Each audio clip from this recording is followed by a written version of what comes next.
আমাদের দায়িত্ব গ্রহণের পর থেকে প্রতিদিন সচিবালয়ে, আমার অফিসের আশেপাশে, শহরের বিভিন্ন স্থানে সমাবেশ করা হচ্ছে।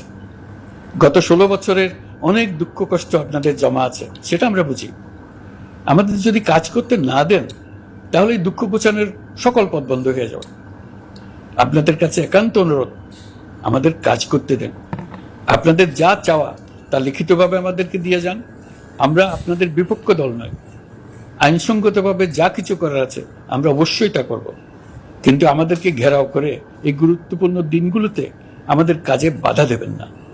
সবাই মিলে তাদের বোঝান, তারা যেন এই সময়ে তাদের অভিযোগের প্রতি দৃষ্টি আকর্ষণের জন্য আমাদের দৈনন্দিন গুরুত্বপূর্ণ কাজে বাধা না দেন। আমরা এক পরিবার, আমাদের এক লক্ষ্য। আমরা অনুধাবন করছি যে আমাদের কাছে আপনাদের প্রত্যাশা অনেক। এই প্রত্যাশা পূরণে আমরা বদ্ধপরিকর। যদিও দীর্ঘদিনের গণতন্ত্রহীনতা, 15 বছরের ফ্যাসিবাদী শাসন ব্যবস্থা প্রায় প্রতিটি ক্ষেত্রেই আমাদের জন্য পর্বতসম চ্যালেঞ্জ রেখে গিয়েছে, কিন্তু এই চ্যালেঞ্জ গ্রহণে আমরা প্রস্তুত। শুধু আমি বলবো, আপনাদের একটু ধৈর্য ধরতে হবে। এখন এই সব দাবি পূরণ করার জন্য জোর করা, প্রতিষ্ঠানে ঢুকে ব্যক্তিবিশেষকে হুমকির মধ্যে ফেলা, মামলা গ্রহণের জন্য চাপ সৃষ্টি করা, বিচারের জন্য গ্রেফতারকৃত ব্যক্তিকে আদালতে হামলা করে আগেই এক ধরনের বিচার করে ফেলার যে প্রবণতা, তা থেকে বের হতে হবে। রাতারাতি এই পরিস্থিতি থেকে উত্তরণ কঠিন।